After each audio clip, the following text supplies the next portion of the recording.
But let's move on. Another basketball topic, the U.S. men's basketball team getting ready for the chance for gold in Tokyo. And honestly, I think it's really one of those things where, since the Dream Team, we've been expecting to win this medal. And I mean, it's really one of those things where if they don't win it, it's a letdown. So this team is gearing up to go get us another gold medal. But what do you think is going to happen? Yeah, that's a good point. You go back to the 92 Dream Team, and you mentioned since then we've always expected the men's basketball team from the United States to dominate the Olympics. But one of the things that happened because of the 92 Dream Team as basketball blew up around the world. So all these other foreign countries, saw Scottie Pippen, Michael Jordan, Larry Bird, Magic Johnson, David Robinson, all these guys, Patrick Ewing, Clyde Drexler, the list goes on and on. All these guys playing on the 92 team, and it made the game more popular. So now all these foreign teams, these teams outside of the U.S., the Spains and with the Gasols and some of these other teams, we've seen a lot of, Eastern European teams kind of coming through. You see like the Jokic's and the Nurkic's and now Luka Doncic and all these guys that are on these other teams that are going to be a tough out. We were talking before about some of the guys that are now on this team this year. Dame Lillard, huge get. Draymond Green. You need a Draymond Green type of player on your team, so I think that's huge for them. I was surprised that James Harden's going to be on this team. Now, Harden just had a tough time schlepping through the second round of the NBA playoffs because of his hamstring injury, but he's going to go play in the Olympics. He's a veteran. He's never been in great shape, especially this year, including the very beginning of the season for the Houston Rockets. So I'm just kind of surprised that he's going to play. I mean, good for him that he's going to be there and he's going to play on this team. But just with all the injuries, I'm kind of surprised he's playing on the Olympic team. But who's to say he shouldn't? But I think this is again a well-constructed team. I know in the past when USA has faltered with the men's basketball team, it's because it's just a bunch of collections of all-stars. And while a lot of these guys are all-stars, you're going to have guys that are okay filling certain roles. You're going to have guys like Draymond Green who don't need to score 30 points a game. You're going to have guys like Bam Adebayo who don't need to score 30 points a game. There's going to be guys that are going to fill certain roles on this team that don't necessarily have to be the top scorers. Even Chris Middleton, who's a really good shooter, who can score, he's a quiet guy. He's not going to need the ball all the time. So I think if they continue to construct their roster the way that they are, I think this is going to be another successful USA basketball team. I think another guy that you can throw in there that's just willing to do the dirty stuff and go win a gold medal is Kevin Love. I think that's veteran presence. He's just going to be willing to play defense, rebound, and, get a couple of easy buckets. And like you said, let James Harden, Dame Lillard, Devin Booker, and a couple of these other guys just pour in bucket after bucket. But like you said, I mean, they're going to play against some international talent that is going to be really good. And some of these guys that they face pretty much on a nightly basis. But honestly, I think that helps. They obviously know what Luka's going to bring. They know what some of these international players are going to bring because they see them every night in the NBA. So I honestly think this team, with the way it's constructed right now, you got Bradley Beal, you got Tatum, and like you said, you got Draymond Green, who I think is one of those guys that's willing to do anything to get the W. So I love having a guy like that on my team.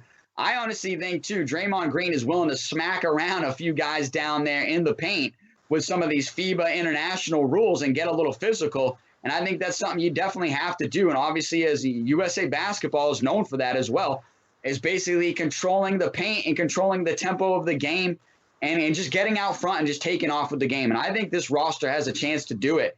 So I'm really looking to see what they do game one.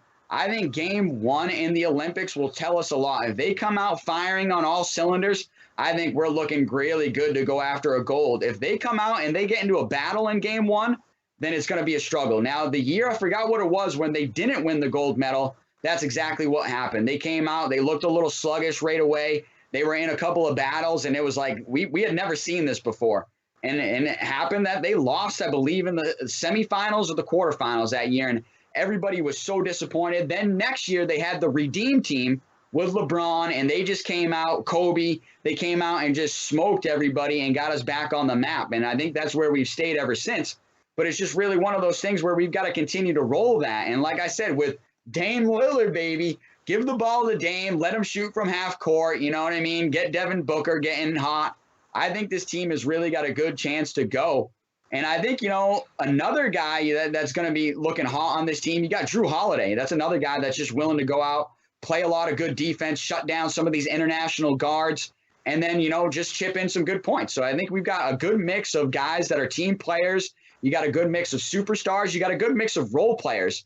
So I think this has a really good chance of going out and going to Tokyo and winning the gold medal. The problem is, man, is Tokyo is so far ahead of us in time. We're going to have to be watching these games at like 1 or 2 or 3 in the morning. So it sucks. You better have a DVR ready to go here in the United States if you want to watch some of these games, or you better put on, the burn the late night oil to watch some of these games. But I think I'm definitely going to be doing it because I want to see what some of these superstars do.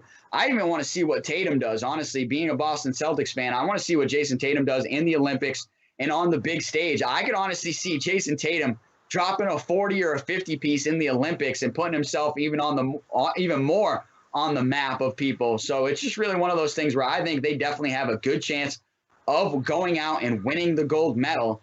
It's just like I said, will they come out hot or will they come out sluggish? That will be really the question. And I think you got a good coaching staff here too. And they seem to always bring a good coaching staff to the Olympics. So I think we've got a really, really good chance of winning the gold medal with this crew. And quickly, before I hand it off, 2 guys that will not be playing is Chris Paul. Chris Paul decided to pass on going to the Olympics. He's won an Olympic medal already, and I think he just kind of wants to hang out at home. And then another guy is Kyle Lowry.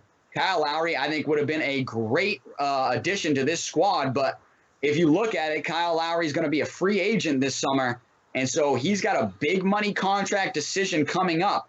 So if you were to go to the Olympics and get hurt, you could potentially lose a lot of money. So I completely understand why Kyle Lowry's making this decision. And I honestly think, like I said, look at the roster over there that producer Ben just popped up. I think that's gold medal worthy, and I think they're going to bring it home. Like I said, man, get the ball to Dame Lillard, Devin Booker, and Kevin Durant, some of these other guys, and just get out of their way.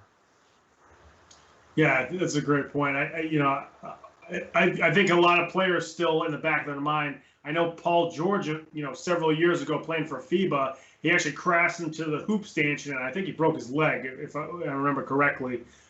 So, if you're coming up on free agency, for Kyle Lowry, this is probably going to be his last big contract or semi-big contract at the end of his career.